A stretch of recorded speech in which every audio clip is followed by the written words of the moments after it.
So, I am very sorry to disturb your wonderful conversations, but we have to start. We have a long program for you guys. Good evening, everyone. I am Bonaventure. Together with a team of 17 to 20 people, we welcome you to Savvy Contemporary. It's a pleasure to have you here. We thank Adam Broomberg and a couple of others, and I'll name them in a bit, for bringing this to Savvy. It was a very short notice, but we thought we have to do it. Time is not on our side, so we have to act fast. Defiance against force. You bowing. You crying. You dying. Like that. One day without knowing why. You struggling. You watching over another's rest. You looking no longer with laughter in your eyes. You, my brother, your face full of fear and suffering. Stand up and shout no. No! Thank you. David Diop, 1953, Cameroonian Senegalese poet. Since this was very short notice, I thought of contributing something I had written a few weeks ago, and you would see it's a particular time. And I'll read through it, and I'll call on Adam to say a word or two and to introduce the others. But I'll start by thanking him again, thanking York Heiser for making the bridge, Julieta Aranda, Rajiv Balasubramanian, someone from Slavs and Tatars, Doris Akrab, Nasantuo, Yasmina Metwali, and I think there are a couple of others I haven't named. If not, you'll just introduce them later. It's a question of protest. Protest is a reaction. In our times, to skyrocketing manifestations of a seed that was planted and a rupture that was effected some 5 centuries ago. A seed of hate and a failure of love.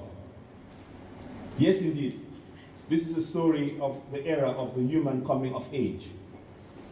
Let the defining moment be that point when love, too, and within humankind, experienced a drastic shift. A shift that left scars and whose ripples still produce waves until our contemporary. All we are experiencing today, from Trumpism to Zumaism, are just ripples of that drastic failure of love. This love hernia is to be situated at that point of the shift from humanity to materiality, when humanity ceased to mean womankind, and some were defined more human than others. It is at that point when we set to define time and space as modernity. It is at that point when we lose grip of communion, of communality, and when the issue at stake becomes capital and it's easy.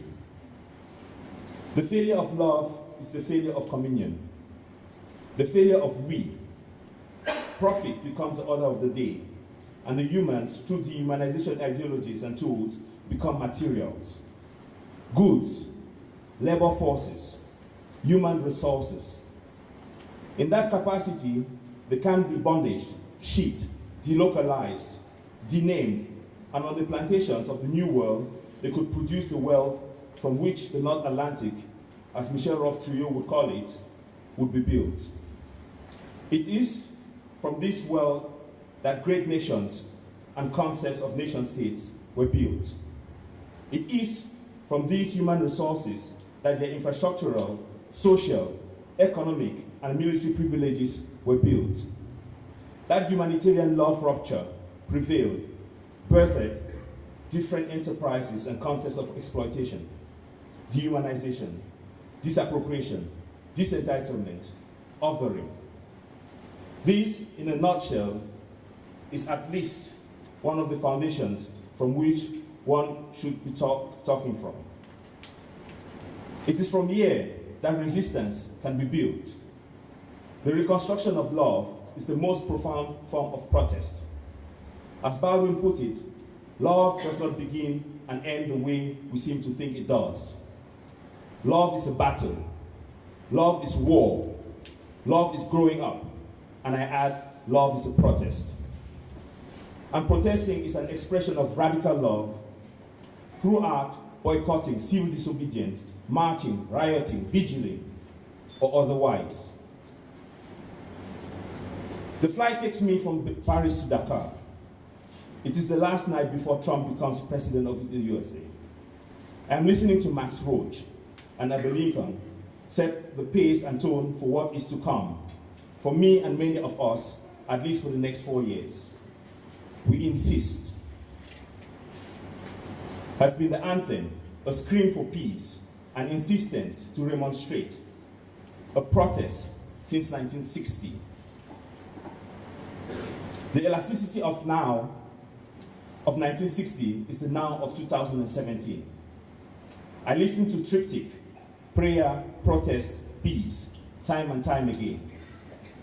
It is an invocation, as Abe Lincoln fiercely leads the cry of the oppressed in prayer, before she drives us through her uncontrollable outpour of rage, unleashing of color, and the purging of hate and bitterness in this cathartic peace.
Ah!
This is what I am listening to and thinking of the failure of love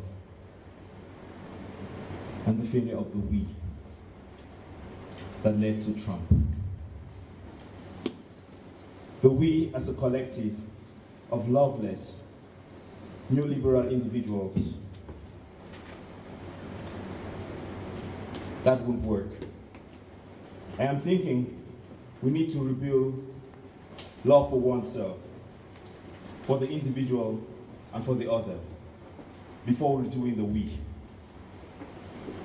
I'm thinking that art, in the larger sense of this word, can heal this rupture. I get into Dakar and my interest shifts. Though I sympathize with the destiny of all those out there, in Dakar, we end thinking of Trump.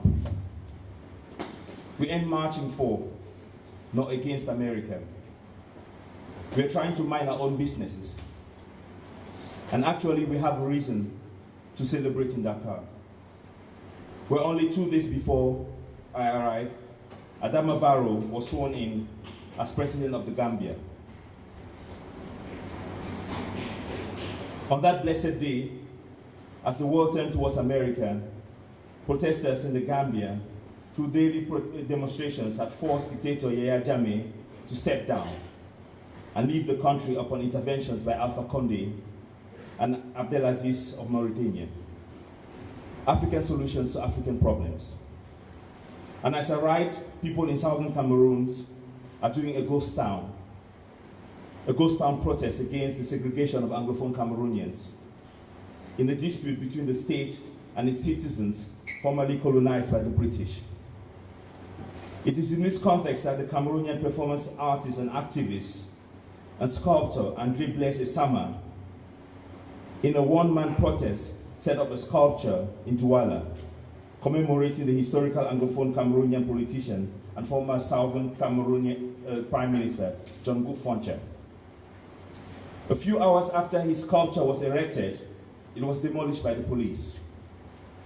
Andre Blaise Esama, who had just been released from a 6-month prison sentence for tearing down a monument of French colonial figure, General Leclerc, in a revenge protest to the police destruction of his sculpture, then proceeded in tearing down the sculpture of Charles de Gaulle and placed himself in the position of de Gaulle. It is obvious where Esama will spend the next months of his life.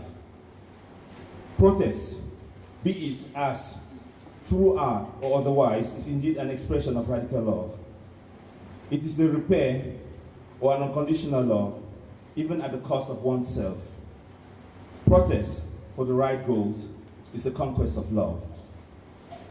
Now, the question is, what are the next steps? How do we get out of our comfort zones of our art spaces, our galleries, our studios, our beer parlors? How do we make the revolution tangible?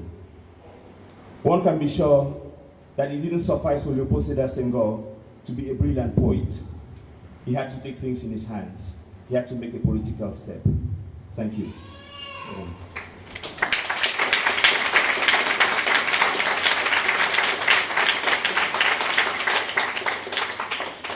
Bonaventure, the Savvy team, thank you for having us here. How does a white South African male respond to Max Roach? That's quite a difficult task. The only way I can respond is to say I am one of now 2,000 people who are... Sorry. I'm one of 2,000 odd people, part of a coalition that didn't exist 2 weeks ago. And I hope we're passing around a piece of paper, and I hope you add your name and your email address, and that coalition continues to grow. I just want to take 2 minutes to explain the kind of genesis of this movement. Hands Off Our Revolution began with a concern about language.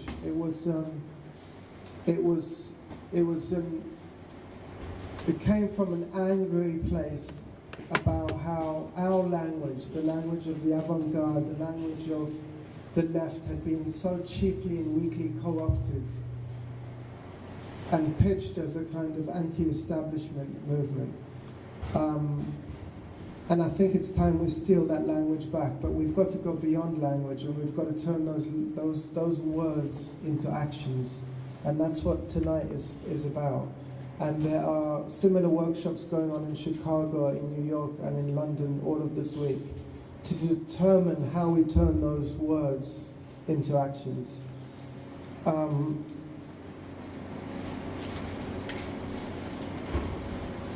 I think there's a lot to talk about here. What I want to do is just explain the format. We're going to have 3 speakers, each speaking 5 to 10 minutes, and then there'll be time for anybody to come up from the audience and respond. But I'd like really to focus on 2 very clear questions, because there is so much to talk about. The first thing is the ways that art can counter the rising rhetoric of right-wing populism. And the second thing is, how can we identify the scope and the way that cultural resistance to populism and fascism can occupy? What forms and what spaces can they take?